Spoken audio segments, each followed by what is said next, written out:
O sistema educacional é uma farsa completa. Desde o ensino fundamental, eu, você, nossos pais e todos os nossos familiares foram moldados e condicionados desde sempre a obedecer, principalmente para manter o maior esquema de pirâmide da história. A escola é projetada para acorrentar e destruir o seu maior poder, a sua única e exclusiva forma de ser e de pensar. Tudo isso visa manter os poderosos no topo. Vamos começar do início. Ao redigir esse roteiro, já me preparo para muita crítica. Entendo quantas pessoas foram doutrinadas a proteger esse sistema com unhas e dentes. Também estou ciente de que este vídeo não é para qualquer um. Ou melhor, não é para todos. Você precisa estar disposto a questionar o destino que foi imposto a você. Seja um questionador. Ao longo dos anos, as pessoas sempre acreditaram que o sistema educacional é a coisa mais importante dentro de um país. E é mesmo. Pois o conhecimento movimenta e transforma, a verdade liberta. Tudo isso nos proporciona novas oportunidades de crescer e impulsionar toda a humanidade para frente. Com uma educação adequada, você aprende a ser um ser humano melhor. Será? O que ocorre quando aqueles por trás da criação do sistema de ensino conhecem o poder que o conhecimento pode proporcionar e optam por guardar esse poder para si, exclusivamente. Foi nesse contexto que me deparei durante meus estudos. Neste período, ainda inserido nesse sistema, despertei e sinto a obrigação de despertar todos vocês. O sistema educacional está corrompido e continua a ser corrompido a cada dia. Todo esse envenenamento pode estar sufocando e limitando o avanço e o potencial humano. Esta é uma história que engana e já enganou bilhões de pessoas ao longo de décadas. Décadas de mentiras, de destruição e de manipulação. Uma repressão que surge da corrupção do sistema educacional com um único objetivo: enriquecer os mais ricos, o topo da pirâmide. Se este vídeo chegou até você, é crucial que conheça a história não contada do sistema educacional mundial. Desde sempre, o sistema educacional foi considerado o alicerce de uma nação e passou por diversas significativas alterações ao longo dos séculos, desde os egípcios até os romanos, culminando na Era do Renascimento. Essa evolução desembocou no sistema educacional norte-americano, que, por sua vez, serviu como exemplo para o restante do mundo, ditando o padrão seguido por todas as universidades modernas. Para compreendermos tudo com perfeição, é necessário que retrocedamos um pouco no tempo, até o ano de 1800, o início do século XIX, durante o boom da Revolução Industrial.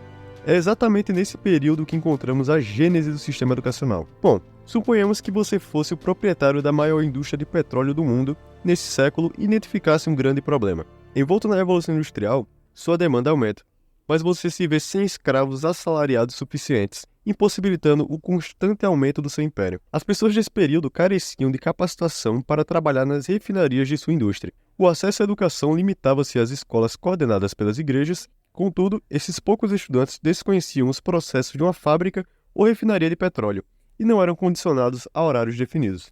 Dessa forma, você precisava encontrar uma maneira de capacitar e condicionar essas pessoas para captar mão de obra. Uma instituição de ensino parecia uma ideia magnífica. No entanto, você compreendia o poder do conhecimento e sabia que desejava empregados, não concorrentes. Pessoas excessivamente instruídas poderiam pensar por si mesmas, desenvolvendo ambições que não beneficiariam seus negócios. Assim, você financiou a criação de um sistema público de educação, aparentando ser um benfeitor ao educar milhares de ignorantes gratuitamente. No entanto, os pais, também ignorantes, pareciam não perceber que estavam entregando seus filhos para você e para o Estado.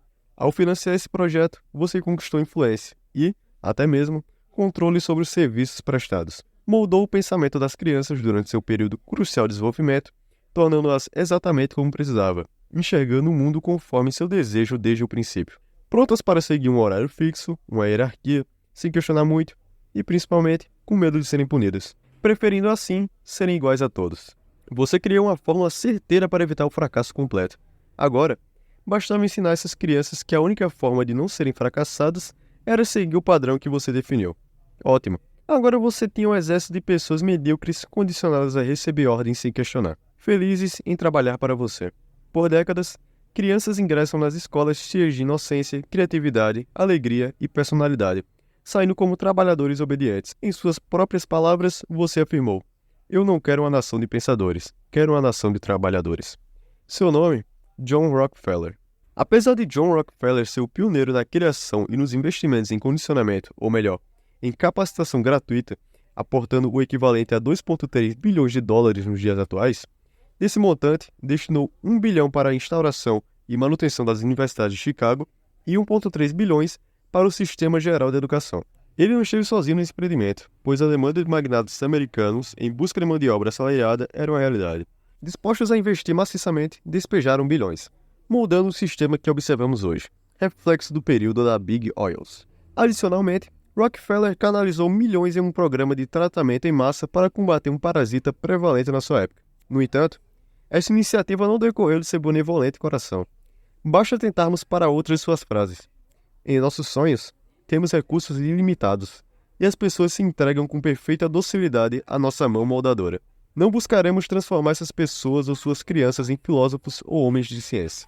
As origens do sistema educacional americano, iniciado por John Rockefeller, podem ser rastreadas até algo chamado Império Prussiano, que fazia parte da Alemanha moderna. Os prussianos eram mestres em controle de massa. No final do século XVIII, a Prússia invadiu e conquistou a Polônia, enfrentando o desafio de fazer o povo polonês aceitar seus novos governantes alemães. Vistos como invasores, precisavam de uma forma de fazer a população abandonar suas origens e identidade polonesa, aceitando o nacionalismo alemão imperial. Os prussianos reconheciam a dificuldade de mudar as mentes dos adultos, orgulhosos de sua nacionalidade, que se opunham à ideia imposta. No entanto, identificaram que as crianças eram as mais moldáveis. Atacando as crianças, dizimaram a cultura polonesa em apenas uma geração. Criaram um sistema de alienação, ou melhor, de educação, onde em 8 anos as crianças aprendiam a ler e escrever, sendo condicionadas às mesmas atitudes presentes na ideia de John Rockefeller. Tanto os prussianos quanto Rockefeller perceberam que qualquer governo ou indivíduo encarregado da educação, por mais de uma geração, seria capaz de controlar a população com segurança, dispensando a necessidade de exércitos e polícias. Tão poético quanto verdadeiro, se alguém deseja uma sociedade submissa, deve destruir o livre-arbítrio, condicionando-os a não pensar. Esse condicionamento deve começar o quanto antes. Você percebeu que tudo que eu apresentei até agora ocorreu na Alemanha e nos Estados Unidos. No entanto, nós brasileiros não ficamos de fora desse questionável sistema piramidal. Como mencionei anteriormente, todas as escolas, universidades e etc. no mundo seguem os padrões norte-americanos. E no Brasil não seria diferente. Por aqui, a reforma Capanema foi implementada por meio de uma série de decretos no governo Vargas, entre 1942 e 1945, sob a liderança do então ministro Gustavo Capanema. Esses decretos promoveram mudanças significativas, reformulando a regulamentação do ensino e resultando nas leis orgânicas do ensino, abrangendo os níveis primário, secundário e agrícola, visando modernizar a educação. O objetivo primordial da reforma era desenvolver a personalidade integral dos adolescentes por meio do ensino primário e elevar a formação espiritual no ensino secundário. Gustavo Capanema desempenhou um papel crucial nesse processo, realizando reformas educacionais importantes enquanto ministro do governo Vargas, estabelecendo assim os moldes norte-americanos de uma vez por todas. Recentemente, em 2022, o ensino médio no Brasil passou por uma nova reforma intitulada O Novo Ensino Médio. Essa reforma tem como objetivo principal introduzir mudanças significativas na estrutura curricular e pedagógica, visando flexibilizar a grade curricular por meio de atividades extracurriculares com base nas aptidões e interesses dos alunos. Além disso, ela buscou integrar o ensino médio ao técnico, resultando em um aumento significativo na carga horária mínima. Com essas alterações, o governo previa a redução da defasagem escolar. Como estudante de escola pública, posso afirmar, com base em minha experiência, que essas mudanças foram prejudiciais, fortalecendo ainda mais a pirâmide desse sistema. Essa abordagem educacional expõe também a falta de estrutura e professores nas escolas públicas. É notório que suas convicções, limites e personalidade são moldados para resistir a qualquer possibilidade de uma vida fora desses padrões. Isso explica o receio do novo, do erro e o medo de empreender. Alguns indivíduos, desesperadamente dependentes do sistema, chegam a esforçar-se para defendê-lo. O sistema opera como uma pirâmide, com a base composta majoritariamente por trabalhadores assalariados treinados para executar tarefas sem questionar, obedecer ordens e seguir o fluxo estabelecido. Esses trabalhadores são peças essenciais que mantêm a máquina funcionando, subordinados a uma hierarquia rígida e limitados pela crença de que o sucesso é definido por um diploma e um emprego estável. No próximo nível da pirâmide, encontramos gestores, líderes de equipe e supervisores, cuja ambição natural os coloca em um patamar superior. Isso cria um nível mais elevado de servidão, onde, apesar das recompensas financeiras, esses indivíduos permanecem parte do sistema, dependentes da aprovação daqueles acima na hierarquia. No topo estão aqueles que controlam o sistema, estabelecem as regras e colhem os frutos dos esforços dos escravos. E eles são os verdadeiros beneficiários do sistema educacional conforme foi configurado. Porém, quero te dizer que seguir o sistema não é a única alternativa se almejas mais do que um diploma e um emprego básico, onde batalhas arduamente por um salário acima da média, pagas impostos e, ter anestesias com álcool no fim de semana, apenas para, no final, aposentar-se pelo INSS. Se buscas mais do que isso, é possível. Lembra daqueles sonhos de infância que costumavam ter? Aqueles que foram assassinados pelo sistema, desencorajados e suprimidos até tornarem-se simples e ultrajantes devaneios? Pode sim, estamos atravessando um vasto período de transformação na forma como consumimos conteúdos. O mundo digital é um oceano de oportunidades para construir um negócio. Não me refiro a gurus que vendem cursos.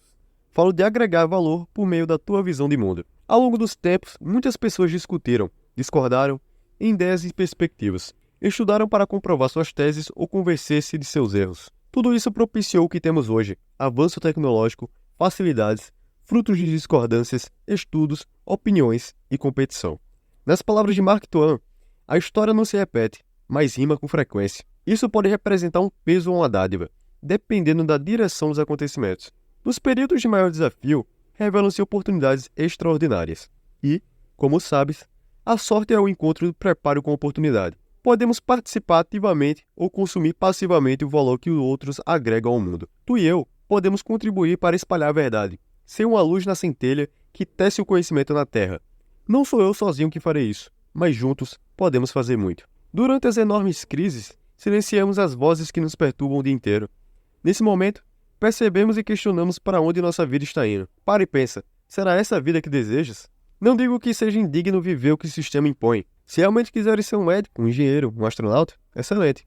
Certifica-te apenas de que não é por pressão familiar. Tem certeza de que é isso que queres. Se amares o que fazes, sentir-te-ás mais propenso a ser excepcional no que fazes. A busca pela verdade e o conhecimento nunca foi tão descentralizada e democrática, assim como em 1436, quando Gutenberg desenvolveu uma máquina capaz de produzir páginas de texto em alta velocidade, marcando o início da era da impressão moderna.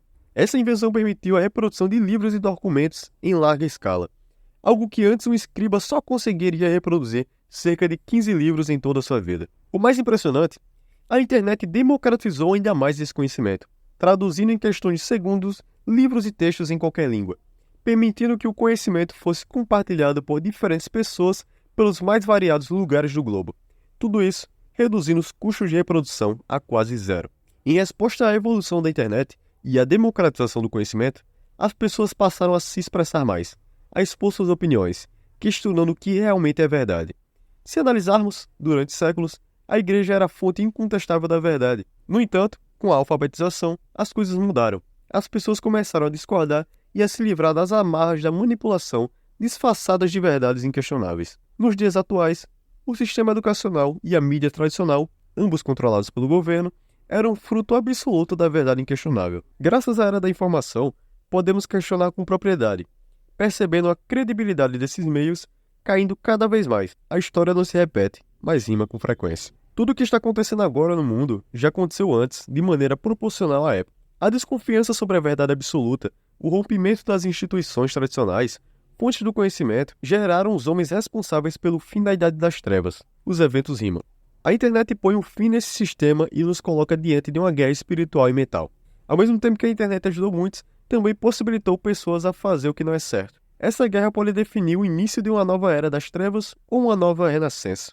Você pode fazer parte ativamente dessa guerra, estudando e compartilhando aqui na internet seus aprendizados. Todos somos capazes. Albert Einstein disse uma vez, todos somos gênios.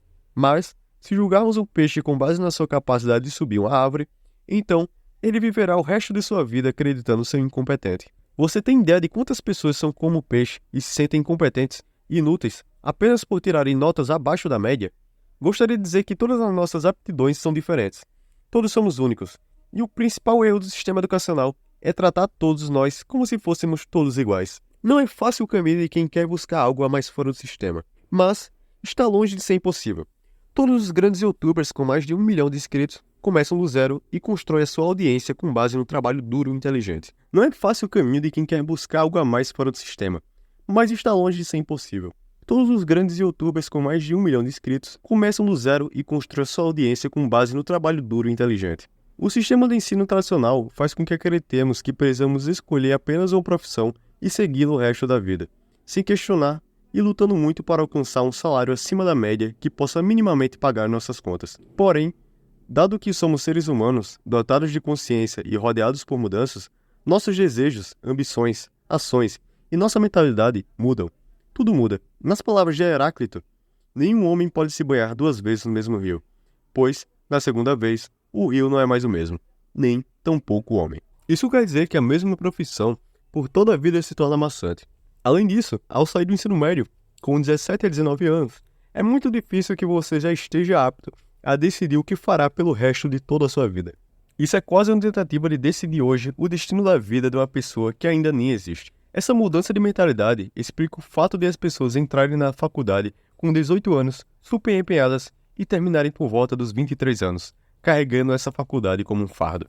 É também por esse motivo que esse canal não tem um nicho específico. Eu, como todos os seres humanos, tenho mudanças de mentalidade, insights que mudam a minha forma de ver o mundo e, consequentemente, os meus interesses. Compartilhando o que estudo, posso atrair pessoas com os mesmos ou com princípios semelhantes aos meus. Uma das regras do dinheiro é que ele é proporcional ao quanto de valor você agrega ao mundo. Portanto, aprenda habilidades que as pessoas estão dispostas a pagar e que realmente, verdadeiramente, agreguem valor às vidas humanas. Eu sou Amitiel e essa é a minha contribuição com a verdade.